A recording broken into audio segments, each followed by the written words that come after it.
Hey, folks, we're back with another episode of Unfinished Business. You're going to get a treat this week because we're not doing any movie news or trailers. This is going to be just pure reviews, not deep dives, but maybe we'll talk a little bit more about some current releases that we've seen. So, before we start, well, we already started, but either way, I am your host, Jeff Gallishaw, and with me, as always, is AJ Epic's production president and superstar, Andre Joseph. Happy Hanukkah and happy Kwanzaa. And all the best to all people during this holiday season. So, what movie should we start off with? I'm actually going to start off with a Netflix flick by the name of Bruised that was directed and stars Halle Berry as an ex-fighter, MMA fighter, who kind of has gone on the downslope since a notorious, match where she actually ran out of the ring before losing. And now she has her son brought back into her life, who she hasn't really seen since probably giving birth, and realized she's got to clean up her life because she's given a second chance thanks to a random fight at an underground fight where a promoter actually wants to pay to train her and get her maybe into a title fight. This movie originally, Halle Berry wasn't supposed to direct, but when the director dropped out, she had so much faith in it that she decided to direct it herself. And even when she broke 2 ribs making the film, she didn't take any time off because she knew that then the film would never get finished. So I give her props for that. And the film is interesting because we're given, let's face it, we've seen this story before, but we're given it from a female point of view. So at least that's original. And I think Halle Berry does one of her better performances that she's done in a while. But then again, let's also look at some of the films she's done recently, like, Kidnapped or the Call or the Caller. Kings, the one about the riots. Oh yeah, that was just a mess all around. I could see what she was trying to do with that movie, but it was just like, yeah, it needs to be coherent. But here, like I said, this is a good film. I think it's very well acted. Visually, it doesn't really add anything that, you haven't seen or, makes it compelling. But it does have those small little moments that kind of, bring you into the movie. And while I'm not going to say it's an all-around success, I think Halle Berry should definitely be proud of herself, and she came out with, a pretty good, solid film, especially for a first-time directing after being in the business for all these years. Yeah, I feel like this is the kind of movie she should have done after she won the Oscar. Like, for a long time, she's done a lot of garbage outside of, say, X-Men and, a couple of other things here and there. But this one, you could really see, like, she's putting her passion on the screen. The story is very cliched, but the way she handles the MMA fights, the way it's shot, it has that very down to the gritty bone kind of look that fits the type of story that's being told here. The complexities of her character's, difficult relationship with her kid, the boyfriend that's like abusing her, and the back and forth with them. Then she's hooking up with her female trainer. So you have like all these multifacets of like really showcasing Halle Berry's versatility as an actress, which, we've only seen maybe little bits of here and there, but never really the right material to showcase it in. Yes. So she absolutely did a wonderful job as a director and really giving herself a vehicle that shows the kind of talent that she really has when she's got good material to work with. So, now she's got a new deal with Netflix to produce more films. Hopefully it'll be more stuff like this that shows, hey, the girl is worth her Oscar.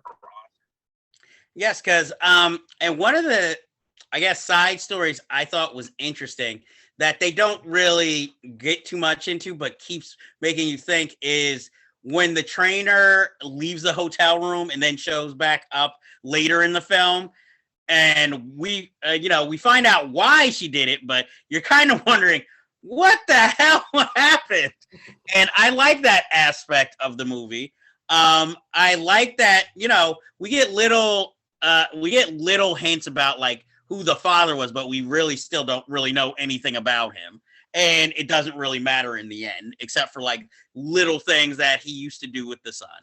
And I like that even though I know most of the actors are seasoned actors, they I guess I haven't seen them that many places before, so it feels like you're seeing new faces. So it feels like even though they're actors, it's almost like non-actors playing the role because they feel so lived in and real.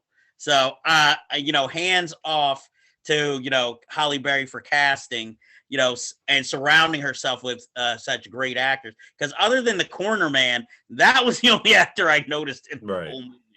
Because I just was like, I was just hoping, please don't tell me the guy who's funding her is Sterling K. Mitchell again. Like, damn, again? You got me. It's not. It's, but, I was like, I really like this film. Yes, it might not probably be on my top 10 of the year, but it's still, a solid piece of work that Halle Berry should be very proud of. And I definitely recommend people checking it out. I mean, it's on Netflix. Not like you have to go to the theater to see it. So come on. I recommend it as well. I think, especially if you like MMA movies like Warrior and, some of those, I think this is up there. I will say I'm not an MMA fan, but I do like Warrior and I do like this movie. So, and I even probably like Here Comes the Boom with Kevin James, but less about that. So next we will talk about The Eyes of Tammy Faye, about Tammy Faye Baker and Jim Baker, but more about Tammy Faye. Now, I will admit I've seen the documentary before this film. So I know that this was another project that was years in the making with different stars, different directors. And now it was finally made with Jessica Chastain, Andrew Garfield, Vincent D'Onofrio, and directed by Michael Showalter, who, of course, was part of the State comedy improv team, and then became a director and has directed many other features like The Baxter, and is behind the series Search Party.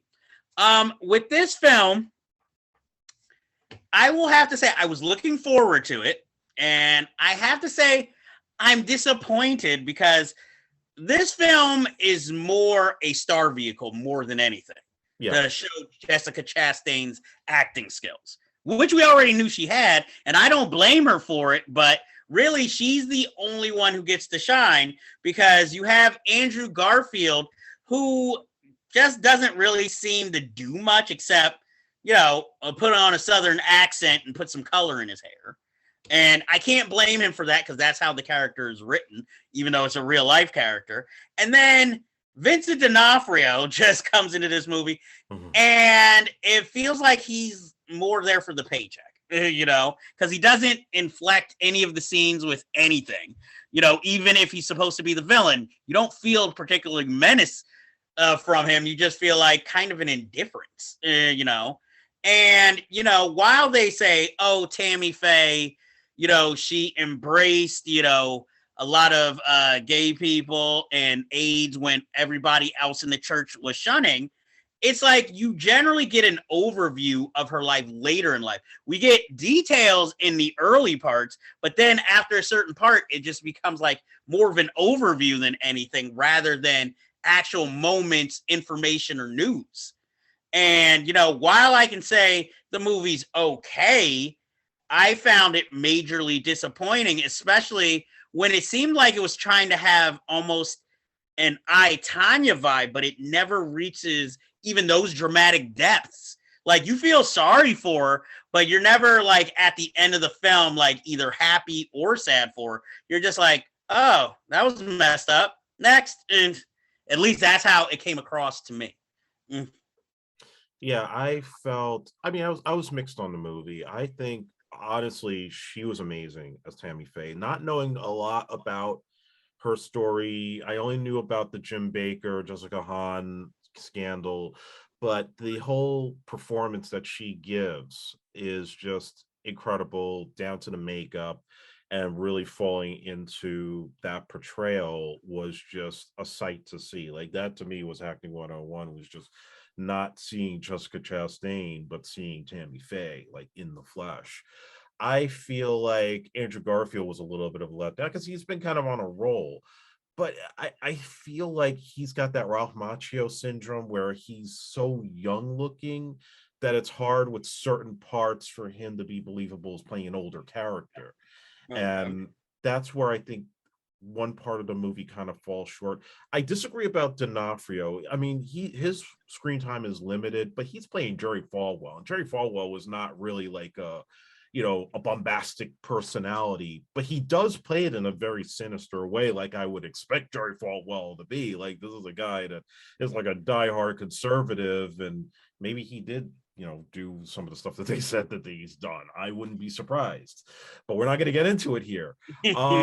But the thing is, I feel like it pulled back on some of the more scathing stuff, like the stuff about like Jim Baker might have been diving into some homosexuality activity, and it didn't really get deep into the Jessica Hahn stuff like that. Like there was potential to make this movie a little bit more provocative, and they just kind of played it more to her point of view on, the stuff that was going on with the money and the scandals and how they lost their fortune, and not so much on the seedy stuff, which I was more interested in hearing about beyond just like this clean cut personality that they were putting on their in televangelist show. So I want us to see the I, Tanya version of this, not the sanitized, let's just like stick to making it look nice, but then also showing there was some scandal going on. I want to see the scandal, and I didn't get that here. Yeah, because I felt like the direction of it was so broad. It's like you want to be dramatic, but you kind of tinge half the scenes with this comedic flair that's not working.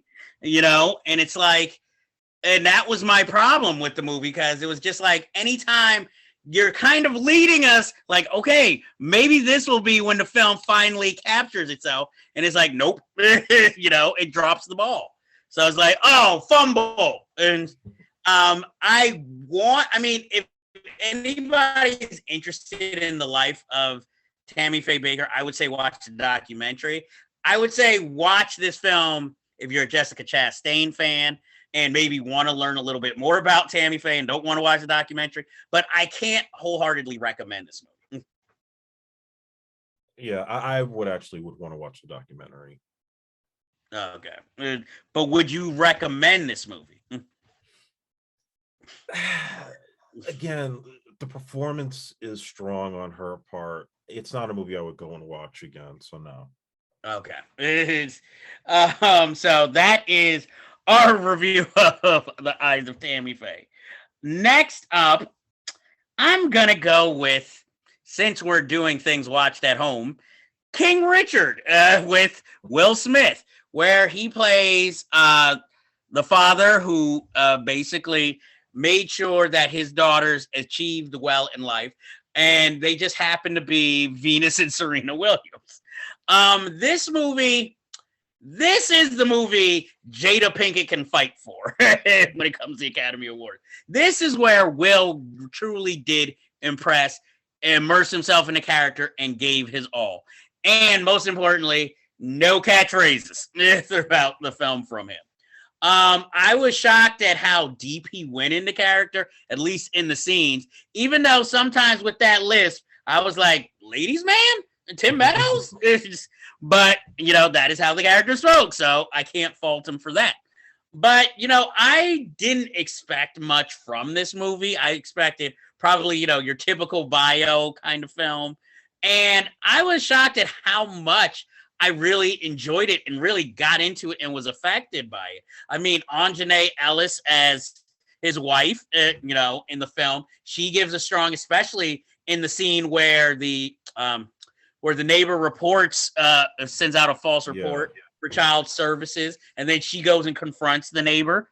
That scene alone. And I like that the film, it doesn't spell it out, but it mentions like he's no saint, like he has had past indiscretions. Even though, how the film paints him at first, he just seems like this, martyr character almost. But it does show, but that at least shows him as human.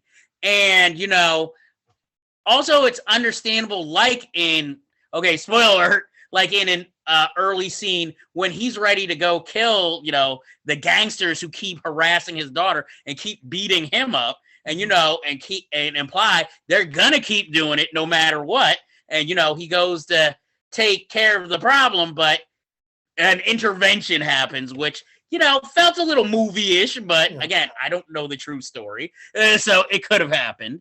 And how even when he got his daughters to the right coaches, he was still made sure he was in charge. And I kind of admired the character for that. It wasn't like, okay, now that I'm giving you to him, now it's not going to be a white savior movie, Right. So I really admired that. It's just one of those movies that this is what we've been waiting for from Will Smith for quite a while, which apparently he thought maybe Collateral Beauty was going to be. But this one is where he really came through. This is the Will Smith that audiences fell in love with once he stopped playing maybe the cocky characters so much, and I really liked it. And there was no part for any of his children to play in this movie. So I definitely highly recommend this movie. Yeah, I liked it as well. I definitely learned a lot more about the Williams sisters than I had known just from public knowledge, because I'm not a big tennis person like that. So it's like I'm not like I really know like their whole upbringing. I was impressed with Will Smith in this case. On paper, it seemed like this is the type of role he gravitates to play a strong dad that's supportive of their kids, and that's the type of thing that he embraces in real life. Of course, he's played those kind of roles where he's trying very hard to get that Oscar, whether it's Pursuit of Happiness, 7 Pounds, or he's trying to give this overly dramatic performance. Concussion was probably the worst offender of this with that damn accent of his. That was a tool.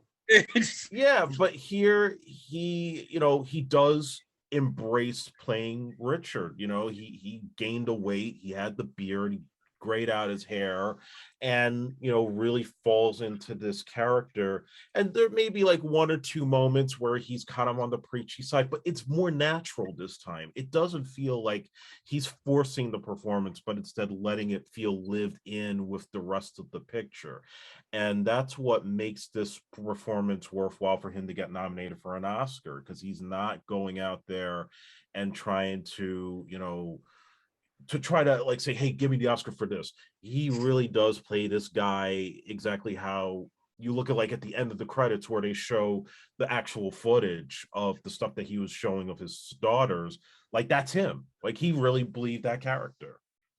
Yes, you felt more like Will Smith's heart was in this performance more than anything. I'm also kind of glad, he didn't try to throw back to his old days by having like Aunt Viv play the neighbor. That would have been funny.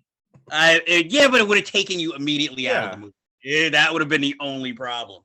But I mean, I really enjoyed this film. I'll admit, everybody's good. Will Smith, Anjanae Ellis, but I would say this is probably one of Will Smith's best performances, that I've ever seen him. And it'll be interesting to see what he does next after this. I'll admit, I'm a Bad Boys a franchise person, but I'm hoping, please don't do that next. Like find something that goes along with this vibe and this renaissance that you're going through. Be like Matthew McConaughey. Just like, let's pick some other good films to be in or other shows if need be. So you would definitely recommend the movie. Oh, highly recommend it. Okay. Now this is one I've been waiting to review, and I really want to hear what you think. And we're going to review Titan. This is a French film. I would say experimental film. Look, I'm just gonna give a brief plot synopsis. It's better than what I'm about to say. So we have a female character who is kind of like works at car shows as a model, and she happens to be a serial killer. And she has sex with cars. And during one such interlude, she actually manages to get pregnant by the car and then goes on the run. And she decides to disguise herself as a fireman's missing son, who she looks nothing like, but tries to change her facial looks and, tries to morph her body to, I guess, a teenager, 20-something-year-old man. Yeah, that's as far as I'm going to go into it with plot synopsis. I love this film, having just tried to explain this movie. It is my number one movie of the year so far. And I can't really 100% explain why. It's one of these movies where you're watching it, half the time you can't believe what you're seeing. And then by the end of it, you're kind of like, huh, what was that? But it's one of those movies that the more you think of it, the more you find to admire about the film. I love its originality. I love that, how people talk about the David Cronenberg movie Crash. This went even further into that. It managed to be humor, funny, shockingly violent, and I love the soundtrack. It got me into the band Future Islands, who do a lot of the music in this movie, and I was just like, I was stunned by how much I loved this movie. I'm gonna admit, it's not for everybody. There is some social commentary there, especially like the bus scene where the rowdy teenagers get on. And, here's this woman who's a serial killer, and she's actually afraid of these because now she's so into this new identity that she's playing that she doesn't even defend the girl that they're basically harassing. And, like little things like that, And by the end, I also like things happen, but nothing is truly ever fully explained except for the relationship between her and kind of her adoptive father, a firefighter. It's obviously a relationship she did not have with her father. But I highly recommend it. I think it's better the less you know about this movie. I think the more interesting you will find it. But Andre, what did you think of the movie? My impression was, what the fuck was that? Okay, so if I had seen this in the theater, I probably would have had the same insomnia issue as I did with Midsommar. It was that disturbing for me. I thought that visually it looked stunning. It felt like a movie that Lars von Trier should have been directing, because he probably would be fucking proud of this movie. I'm just like, this woman is just not only nuts, but it is just totally out there.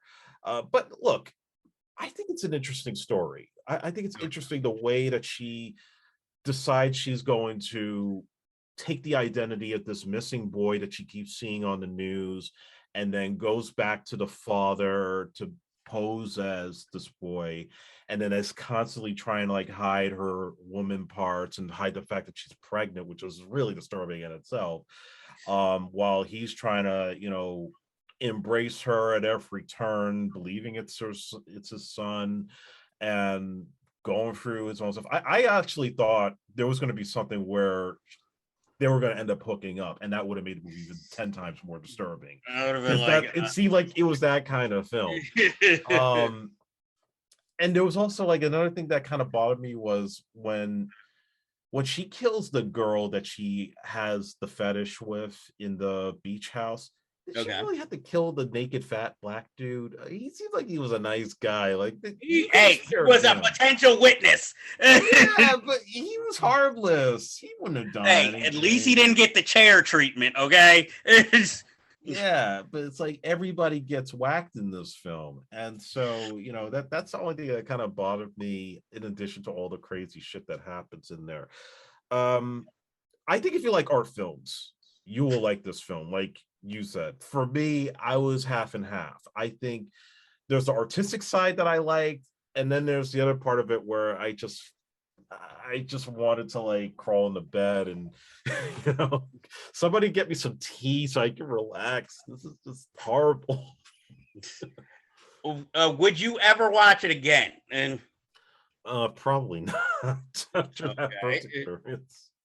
Would you recommend it? And Yeah, I'd say watch it one time and then decide if you're willing to watch it again. But at least that one experience, just so you have something other than a Marvel movie to acquire your taste. well, I mean, it's like you said, if you're into artistic movies, if you're into Cronenberg, if you're into Lars von Trier, this will probably be your type of movie. But I happen to love it, and that leads us into, actually, this is kind of tipping my hat again. My number 2 movie of the year so far, which is Paul Thomas Anderson's, because he deserves to get the credit before the title, Licorice Pizza, which is a film that it's another film that's hard to describe, but basically it's a coming of age tale about a friendship between a 25-year-old female and an entrepreneurial 15-year-old set in the 70s, San Fernando Valley. And it just follows basically their kind of relationship, how episodic it is, but also throwing in kind of throwbacks to old Hollywood, where we have characters who we can't say their actual name, but who they're supposed to represent. Like Christine Ebersol isn't called Lucille Ball or Lucy Arnaz, but we know that's who the character is based on. And we have Sean Penn as Jack Holden, who's supposed to be William Holden, but, probably can't get life rights clearances, so we'll just say it's Jack Holden. And, the movie has, plenty of surprise like that, with Bradley Cooper playing John Peters as truly unhinged. It's based on Paul Thomas Anderson's friend, who's the producer of this movie, Gary Goetzman, his kind of childhood adventures, and having a friend who was 25-year-old female who he had a mad crush on, and was running a waterbed business to boot. But the movie, it's, again, to me, not like Titanium, but in essence it is, because there's no real plot here. Just the story just happens, and you fall in love with the characters, especially Alana Haim in the lead, because even though they make it out to be like this ensemble film and that you think it's more going to be about the teenage boy, it ends up more being about her and her experiences. And I know she's a musician first from the popular music group Haim with her sisters, who also appear in the film. But it's just so shocking how strong she is in this role, and having not really previously ever acted, and that Paul Thomas Anderson, who did direct Haim videos, would just have so much faith in her to play this role. And, you get to see little Maya Rudolph's in it, who's Paul Thomas Anderson's wife in real life. And it's just, there's just a spirit about this. This is a soul movie. It's the best way I can say about it. It's essentially a hangout movie because, again, nothing really happens. But so you feel different after you see the film. This is what cinema can be. Or how you were talking about artistic cinema. This is what cinema and artistic cinema can be, when I guess it's not so extreme, but it still manages to it's like a feel-good film where, you don't have to go on the tropes like somebody overcoming adversity or somebody killing a villain all of a sudden. I don't know. There's so much I want to say about this film, but I can't find the words. And you would think this would be my number 1 movie because of that. But, this, I would say, I'm not going to sit here and say it's my favorite Paul Thomas Anderson movie, but it is up there, and it has shades of Punch Drunk Love in it, but not as, I would say, experimental or heavy-handed. And it still manages to put in a cameo from his usual roster of actors quite cleverly. And how do you feel about Licorice Pizza? I'm a Paul Thomas Anderson fan, and this was my favorite film of his since Boogie Nights. And I liked Magnolia, I liked Punch Drunk Love, and I definitely like There Will Be Blood.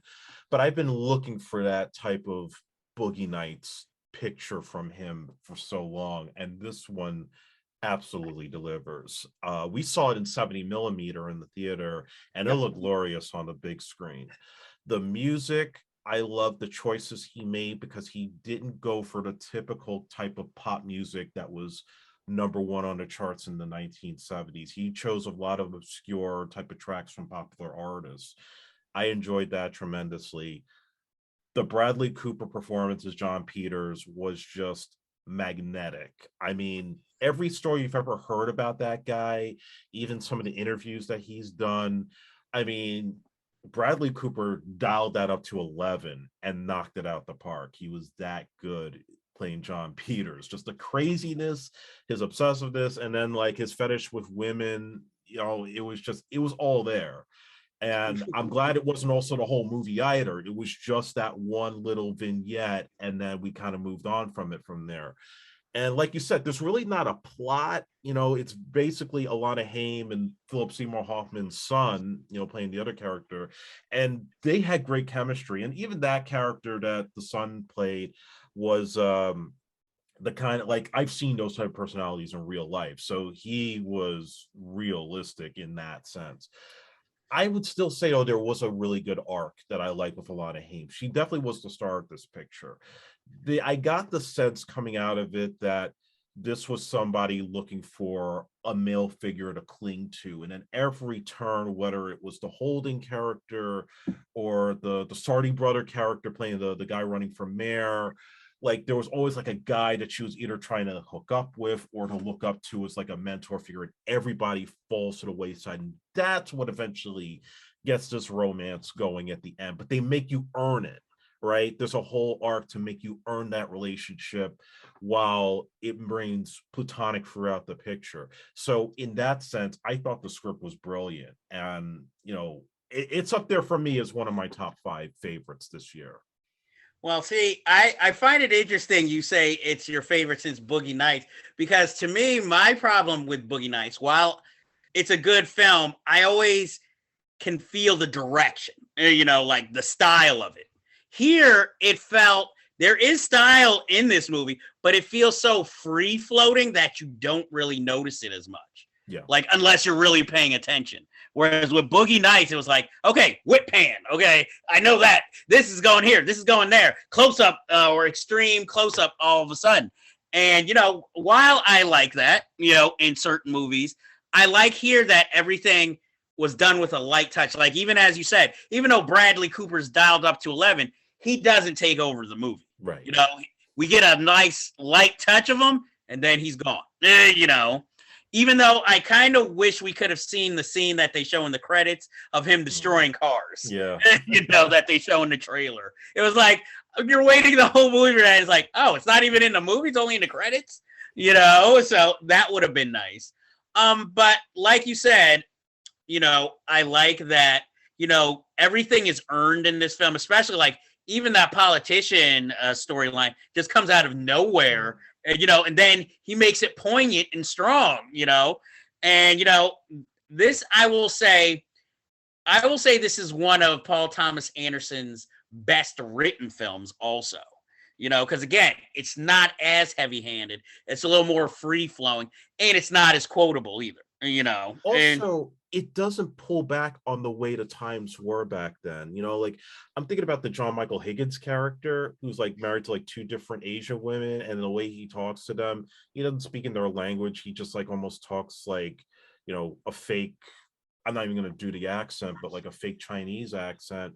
And you're sitting in the theater like, this motherfucker is fucking offensive. But no, they're showing what the times were like back then. And PTA doesn't pull back on that. He doesn't make apologies for it. It's like, this is the way these people were back in those days.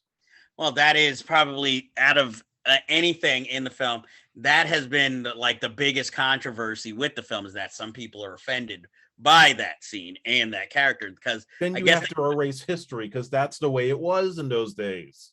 But also, I guess because the scene doesn't really add anything to the movie, like the movie wouldn't be bad or good with or without the scene. But again, it goes back to the free-flowing manner in which the movie is handled. You know, there's a lot of stuff that could have easily been cut out because it doesn't necessarily add to it, but it just works in there. Even if it's kind of a weird misfit, it still works within the storyline. Just like how early, like in the middle of the film, when the character kind of has interest in another girl and you think, there's going to be this big rivalry, or this is going to be his new girlfriend and she's going to try and win him back. And she's only there for a few scenes and then not even spoken of again, you know? So it's like little things like that, that kind of challenge little things that, you know, you're used to seeing in a movie that would most likely happen in real life. I mean, he's a 15-year-old boy. He's going to get distracted. And, you know, after this girl turns him down, but so many times, he's going to find somebody else to kind of be attracted to who's a little more open to, you know, what he's pitching. And then, but that doesn't mean he's totally lost interest with Alana.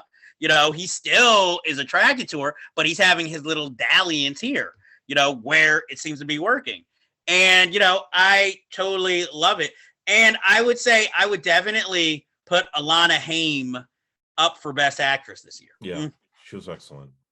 So I would highly recommend it. This is, I mean, for people who are willing to go to theaters, this is a movie I would say you have to see on the big screen to truly appreciate it. And if you can, in 70 millimeter, you know, definitely. You know, because it is definitely worth it. It's a little over 2 hours, but yeah, you barely even notice the time because you want to keep staying with these characters. You know, you want to know, did they ever end up together? What eventually happened to them? You know, so obviously we both love that movie. And we have one more review. It is for a Netflix original starring The Rock, or Dwayne Johnson, as some call him, Ryan Reynolds, and Gal Gadot, an all-star extravaganza named Red Notice. Okay, this film is about, you know, The Rock plays an investigator who's hunting down all these like notorious art thieves. And, you know, Ryan Reynolds is at the top of his list. And he finally catches Ryan Reynolds, but then he gets a red notice on himself from Gal Gadot as a supervillain, you know, and he has to use Ryan Reynolds to help him escape and clear his name. Everybody does basically what you've seen them do in other movies. You know, Ryan Reynolds has the one-liners, the action scenes, his shirt off. And then, you know, The Rock takes his shirt off, and then Ryan Reynolds puts his shirt back on because he doesn't have the same physique. And The Rock is always stoic and, you know, heroic and, you know, can punch a bull. And Gal Gadot just looks nice in outfits and plays up her villainous role. There's nothing really wrong with the movie, but it's a timekeeper, you know. You're 90 minutes, you know exactly what's going to happen. It does try to offer a twist at the end, but even that kind of feels expected almost. So everybody plays to their strengths. If you like the actors, you're going to like this movie. But I can't say anything was really above average when it comes to this movie. Nothing shocked me. Nothing was like, oh my God, I've never seen this before. And it didn't feel original at all, you know, as an action film. In fact, even the prison escape reminded me of the prison escape in Black Widow to a certain extent. So I was like, And I mean, the guy who directed it has previously done comedies like Dodgeball. This is his first action film. And like I said, he played by numbers and it's perfectly fine. But I wouldn't necessarily recommend it. I mean, again, if you're a completist for all these three actors, definitely. And I can see why Ryan Reynolds said he was going to take a break after this film, because he keeps playing that persona in almost every film, in almost every scenario, where I want the Ryan Reynolds of kind of when he was trying a little harder, like movies like Chaos Theory, or even that romantic comedy where he's telling how he met the girl's mother, and throughout the film we're trying to figure out which one's the mother. Even The Proposal, he's still a wisecracker, but it didn't feel like that was all he was. Now it just feels like he's a version of Deadpool in every movie and wants to break the fourth wall. At least that's how I felt. How did you feel about Red Notice? I'm not going to say too much. I think you said everything that I was going to say. It was everybody doing pretty much what you would expect them to do. And, there's no real villain per se. Gal Gadot is played up to be that way. It's a highlight showcase for all three of those actors. And the typical kind of twists and turns you would see in heist movies, and then some big action sequences. And then that's the end of the film. There really wasn't anything that stood out that made me say, oh my God, I got to watch that again. I want sequels to this. No, it was just pretty much, let's throw a lot of money at the biggest stars and give them a big action vehicle, and then people will watch it. And, it was a time waster. Yeah, I liked Hobbs and Shaw more, and Ryan Reynolds cameos in that. So it's just like, and another thing for The Rock, you're taking over the mantle of Arnold Schwarzenegger, but I don't remember ever, maybe more towards the end of his career when he started trying to do comedies, but I never remember feeling kind of worn out by Arnold Schwarzenegger in movies. Like, oh, another one? Whereas with The Rock, it's like, what can you do at this point that you haven't already done in an action movie? It's like you've painted yourself in the corner, so that's why now you're Black Adam. The superhero. So maybe that will offer something, even though, you already had the physique. So unless you're ever going to face Aquaman, we are going to say that you win. And now you're going to face Shazam in a bot who's wearing muscle bodysuit.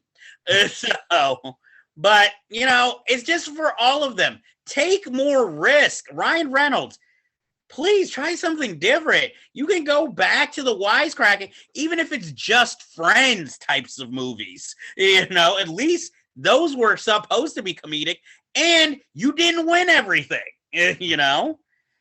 Okay. That's my rant against, not against, but I just want these Hollywood stars try something different, please. Everybody's doing it.